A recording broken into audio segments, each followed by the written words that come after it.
बात करते हैं अखिलेश यादव के नए प्लान की। यूपी की राजनीति में अपना वोट बैंक बढ़ाने की कोशिश में जुटे अखिलेश हर वो दांव चलने को तैयार हैं जिससे समाजवादी पार्टी को फायदा हो सके।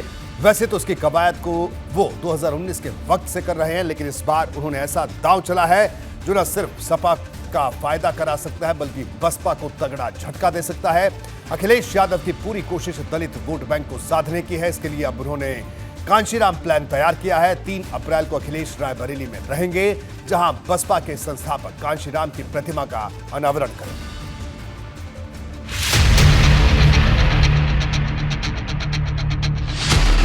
अखिलेश यादव ने समाजवादी और अंबेडकरवादी मिश्रण का सियासी फॉर्मूला वैसे तो विधानसभा चुनाव के वक्त ही तैयार कर लिया था, लेकिन लोकसभा चुनाव से पहले उसे धारदार तरीके से जमीन पर उतारने की तैयारी तेज हो गई है। इसका संकेत है ये पोस्टर जो रायबरेली में चर्चा का विषय बना हुआ है। इसके मुताबिक सपा प्रमुख अखिलेश यादव 3 अप्रैल को रायबरेली के दीन शाह गौरा ब्लॉक पहुंचेंगे और वहां कांशीराम महाविद्यालय में बसपा के संस्थापक कांशीराम की प्रतिमा का अनावरण करेंगे। पोस्टर में ये भी जानकारी दी गई है कि इस कार्यक्रम की अध्यक्षता सपा महासचिव स्वामी प्रसाद मौर्य करेंगे। अखिलेश न सिर्फ कांशीराम की प्रतिमा का अनावरण करेंगे बल्कि बड़ी जनसभा को भी संबोधित करेंगे। तरीके से मानवर कांशीराम और माननीय मुलायम सिंह यादव जी की विचारधारा और अंबेडकर की विचारधारा और डॉक्टर राम मनोहर लोहिया की विचारधारा, अब सभी लोगों की आस्था और विश्वास, अगर किसी के ऊपर आस्था और विश्वास है कि कोई सामाजिक न्याय दिलाएगा उत्तर प्रदेश और देश में, तो वो माननीय अखिलेश यादव जी हैं। सभी विचारधारा के लोग माननीय अखिलेश यादव जी से भारी संख्या में लोग जुड़ रहे हैं। यानी उत्तर प्रदेश की राजनीति में सपा प्रमुख अखिलेश यादव इन दिनों नई राजनीतिक इबारत लिखने की कवायद में जुटे हैं। चर्चा शुरू हो गई है कि डॉक्टर लोहिया को अपना आदर्श मानने वाली समाजवादी पार्टी अंबेडकर के बाद अब बसपा संस्थापक कांशीराम में अपना सियासी भविष्य देखने लगी है। यानी मायावती को एक और झटका देने वाली तैयारी शुरू हो गई है। वैसे भी सपा लोकसभा चुनाव से पहले कई बार इस रणनीति का ट्रेलर दिखा चुकी है। अखिलेश की कोशिश यादव मुस्लिम समीकरण के साथ दलित वोटरों को जोड़ने की है। यही वजह है कि बीते 1 साल में कई पुराने बसपा नेताओं को जोड़ा गया है। अखिलेश हर कार्यक्रम से अंबेडकर का जिक्र करना भी नहीं भूलते। यानी मायावती की सियासत की सबसे बड़ी ताकत रहे कांशीराम के सहारे बड़ा दांव चला जा रहा है। तो उनकी मूर्ति लगाने से बहुजन समाज पार्टी नहीं उनके साथ चली जाएगी, ना बहुजन समाज पार्टी के लोग उनके साथ चले जाएंगे। जिस महापुरुष को सम्मान देने के लिए बहन जी ने जिले का नाम रखा, उस महापुरुष का नाम बदला और आज उनकी मूर्ति लगाने जा रहे हैं। छत्रपति साहू जी महाराज बैकवर्ड में जन्मे, पिछड़े समाज में जन्मे महापुरुष रहे। उनके नाम से बनाया था जिला मान्या बहन जी ने अमेठी जनपद में।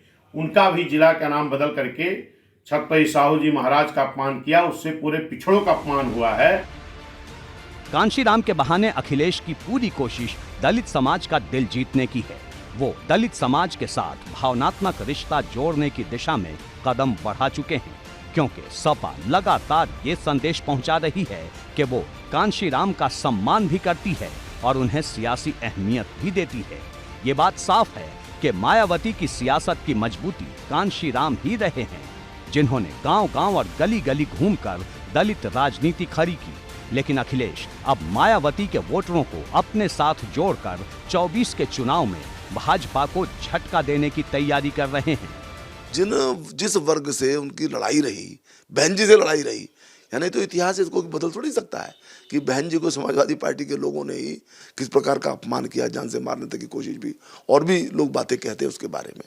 तो ये जो चीज़ें हैं, वोट बैंक की राजनीति, ये बहुत असरदार एक तो वैसे भी अब नहीं रही है, और इस प्रकार की जो बातें होती हैं उसके पीछे लोग ये मान करके चलते हैं कि ये इस वक्त नाटक कर रहे हैं। ये इनकी मन की आस्था नहीं है, ये एक रणनीति है। इससे पहले समाजवादी पार्टी ने संगठन की जो लिस्ट जारी की थी, उसमें बसपा के पुराने नेताओं को तवज्जो दी गई, जिससे ये साफ हो गया कि पार्टी की रणनीति क्या है। एक तरफ मायावती का वोट प्रतिशत लगातार गिर रहा है, तो सपा इसे अब अपने पाले में लाने के लिए बड़ा प्लान तैयार कर रही है। हालांकि ये प्लान कितना कामयाब होगा, ये लोकसभा चुनाव से पहले निकाय चुनाव में ही साफ हो जाएगा। एबीपी गंगा के लिए ब्यूरो रिपोर्ट। तो कांशीराम के बहाने अखिलेश यादव की कोशिश दलित समाज के साथ भावनात्मक रिश्ता कायम करने की है। वो दलित समाज को यह संदेश देने की कोशिश में है कि सपा भी कांशीराम का सम्मान और सियासी अहमियत देने में किसी तरह से पीछे नहीं। अखिलेश यादव का पूरा प्लान क्या है, मैं जल्दी से आपको समझाता हूं। देखिए क्या है अखिलेश यादव का कांशीराम प्लान, जरा इसको समझिए। दलित समाज तक बड़ा संदेश पहुंचाने की कोशिश, बसपा से भाजपा की तरफ गए वोटरों को संदेश, बसपा के घटते जनाधार पर पैनी नजर, बसपा के साथ जुड़े मतदाताओं को बड़ा मैसेज। अखिलेश का संदेश, भाजपा से सिर्फ सपा ही लड़ सकती है। अंबेडकर की विरासत और बसपा नेताओं को अपनाने से परहेज नहीं। बार बार रणनीति के तहत प्रेस कॉन्फ्रेंस में अंबेडकर का जिक्र करते हैं। कुछ दिन पहले बाबा साहब वाहिनी फ्रंटल संगठन को मंजूरी दी। सपा के कार्यक्रम में अंबेडकर की तस्वीर लगाई जा रही है। पहली बार कांशीराम के नाम पर कोई बड़ा कार्यक्रम होने जा रहा है। अंबेडकरवादी सियासत पर अखिलेश यादव अपना दावा मजबूत कर रहे हैं। अब सबके मन में यह सवाल होगा कि लोहिया को अपना आदर्श मानने वाली समाजवादी पार्टी अंबेडकर और कांशीराम को बार बार याद क्यों कर रही है। दरअसल इसके पीछे 24 का चुनाव बड़ी वजह है। सपा के लिए कांशीराम क्यों जरूरी है, जरा इसको समझिए। अंबेडकर की सियासी परिकल्पना को लेकर कांशीराम ने बसपा का गठन किया। कांशीराम ने दलित समाज के बीच राजनीतिक चेतना जगाई। बसपा के आदर्शों में अंबेडकर और कांशीराम का दर्जा सबसे ऊपर है। कांशीराम की सियासी प्रयोगशाला से निकले कई नेताओं को अखिलेश यादव अपने साथ जोड़ चुके हैं। स्वामी प्रसाद मौर्य, इंद्रजीत सरोज, रामअचल राजभर सपा के साथ हैं।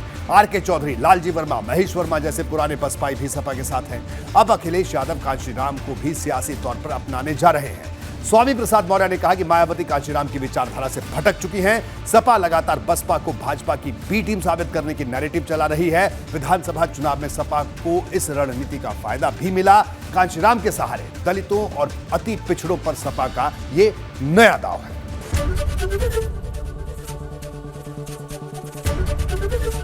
एबीपी गंगा, खबर आपकी, जुबान आपकी।